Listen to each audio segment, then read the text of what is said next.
अस्सलाम वालेकुम दोस्तों, उम्मीद है आप सब लोग खैरियत से होंगे। बात करेंगे कोरोना की वैक्सीन, वो भी ड्राइव थ्रू।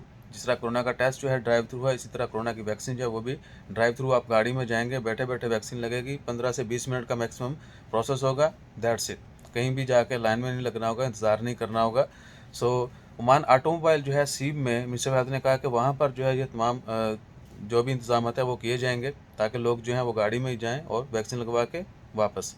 तो जो सीब में आप सब दोस्तों को पता होगा, आरओपी का जो ऑफिस है, ट्रैफिक ऑफिस, जहाँ पर ड्राइविंग लाइसेंस के हवाले से सब्सिडी दी जाती है, इवन का टेस्ट वगैरह भी किए जाते हैं।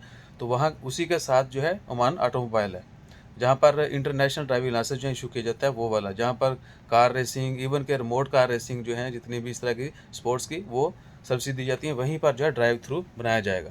सो इंशाअल्लाह खैर, और जल्दी जो है इसकी डेट अनाउंस कर दी जाएगी। प्रोसेस क्या होगा, किस तरह जाया जाएगा, क्या क्या तरीकाकार है, वो भी शेयर कर दिया जाएगा। तो जैसे ही अनाउंसमेंट होती है वो भी आपके साथ शेयर करते हैं। अपना ख्याल रखिए, दुआ में याद रखिए। वीज़ा एयरपोर्ट ओपनिंग के अभी तक कोई खबर नहीं है। जज़ाकल्लाह, अल्लाह हाफ़िज़।